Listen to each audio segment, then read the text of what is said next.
man who needs very little introduction. You know, a true mensch, a wonderful oral surgeon, and just a great human being. Steve Skoly.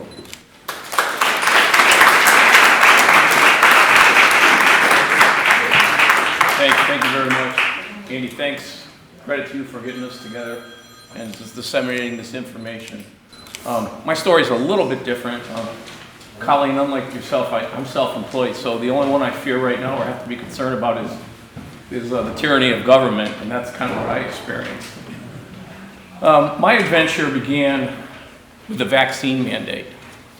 Like a lot of the healthcare workers in the state of Rhode Island, early on and initially, we worked right through the pandemic. There was one exception for me. I actually got COVID. I probably got it at the Department of Corrections early on in the pandemic, before there was a vaccine. And I took my obligatory 15-day quarantine and went back to work like all the other healthcare workers, the ancillary staff, the nurses, the police, the military. And then the vaccine mandate. Now, I had survived COVID. I lost my taste for a little bit. I had a history of Bell's palsy, secondary to Lyme disease, southern Rhode Island, kind of pathognomonic. I'm outside a lot.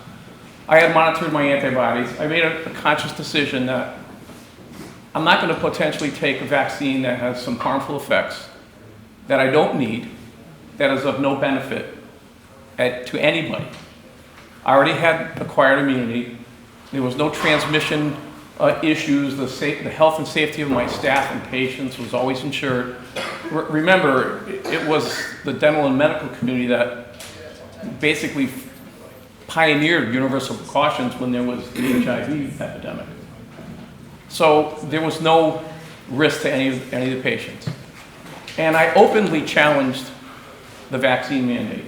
I wasn't going to do any trickery.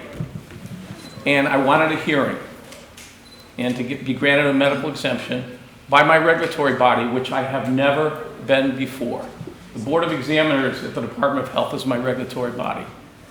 What started for me, as I thought would be a 1 to 2 week little hiatus, turned into 6 months without working, and I'm still waiting for a federal court hearing. So I never had that hearing.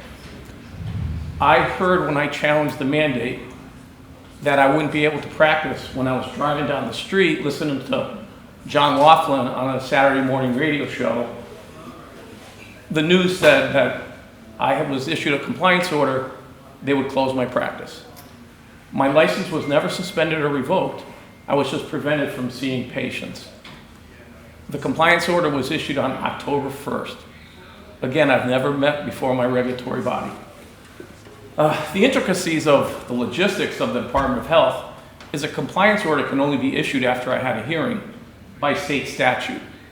Not only was the compliance order issued incorrectly, but it immediately turned into an immediate compliance order, which meant that I was an imminent threat to the health and safety of the people of Rhode Island.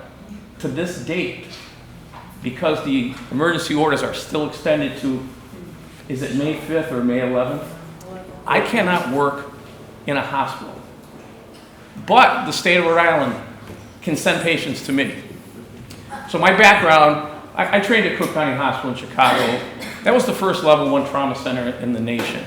I've been doing trauma here for 35 years. So I work not only for the medical examiner's office, but for the Department of Correction, Zambarano, the training school, Eleanor Slater. They have continued to send me patients throughout this whole process, but I can't go into a hospital. The compliance order, again, that was issued, we went to court many times. The state is still trying to prevent this case being heard. But eventually we got a stay, and the compliance order was allegedly lifted. When they issued the compliance order, it was October 1st of 2021. The stay or the executive order to lift the compliance order was issued in March of 22, so I went back to work. That compliance order stayed on the state's website for another 7 or 8 months. So it looked like to the public that I wasn't working. Not only that, to this date, a lot of the carriers, both in the state of Rhode Island and nationwide, they have said, well, you worked when you weren't licensed because we went to your compliance order, so we're not going to pay you for those procedures. The stories just go on and on and on. So I go back to work, and it's time to get my COVID exam. So the department administration who's administering the COVID exams, and there's a COVID portal where you can look and see how much money the state spent on the COVID response. The Economic Progress Institute, which is a think tank, has also recently released some data. I'm going to give you the number that Rhode Islanders have spent on COVID. And I ask this question all the time. Nobody's gotten it yet. There was almost $4 billion spent on COVID. I can tell you for contact tracing, they spent $80 million for something that's completely ineffective for a respiratory disease. So let me get back to my COVID exam. Somebody comes in from the Department of Health. Actually, they were subcontracted for the Department of Business Administration. And they had a checklist of 10 things. This is the first time I almost failed an exam in a long time. The checklist, the one that was the most egregious, the examiner was in one of our surgical suites and said, you failed this. One of your customers, not patients, but one of your customers while you were working on them didn't have a mask on. I'm like, do you know what I do? And the answer was, well, not really.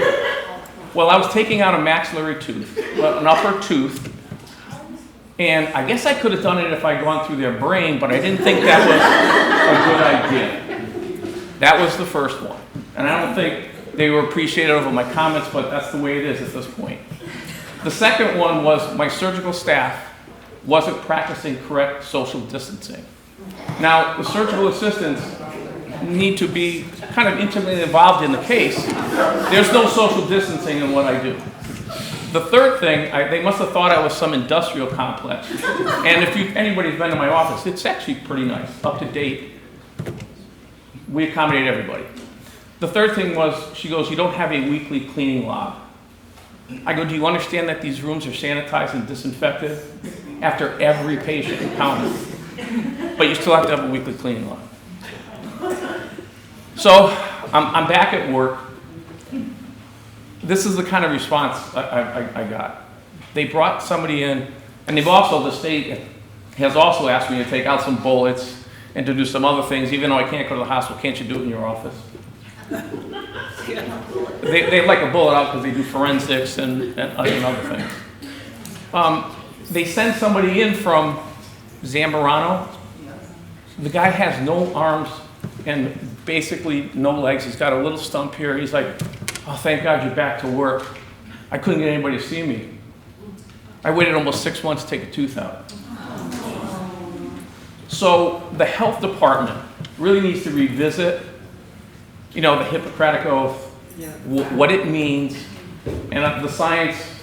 To you smart guys, you guys do all the epidemiology. And I'll give you some of just the stories of what it's meant for me. When it first happened, they wouldn't even let my staff collect unemployment. Now, to date, I've never collected unemployment. They said I voluntarily quit the practice of medicine. So at one of the state hearings, and there's a couple of my staff here, one of the hearings, the hearing officer said, if you're that hard for work, why don't you go to Walmart? I hear they're hiring. Oh my God. These are all, we have a transcript, we have a case pending, thank God. I can't wait to tell the citizens of Rhode Island what the government is doing. Right before I came over here, I took a tooth out on a nice gentleman. He's been here for about 30 years. He's from the old Soviet Union. And I worked for USAID, which is an arm of the State Department. I've had I'm not an anti-vaxxer. I've had a lot of vaccines. I traveled a lot. In fact, I had a shingles vaccine a few months ago. The gentleman from the old, and I worked in Moscow, the gentleman from the old Soviet Union said, thanks for what you're doing. I never thought I'd see this in America. He goes, that's why I left. That's why I left communist countries. He goes, and you know, I've seen it develop. He said, but once COVID happened, he goes, you're just like where I left. And I hope people understand that. I could talk about my adventure forever. I want you to get a feel for just the challenge of, you know, the Department of Health, the Department of Administration, the governor's office. I have a case now pending. It's Skoly versus McKee. There's 3 medical directors, the Department of Administration, the Department of Labor and Training, and I hope I get my day so I can disseminate this information. And for me right now, I think that justice delayed is justice denied. But thank you all for coming. I'll answer any questions later. You can only imagine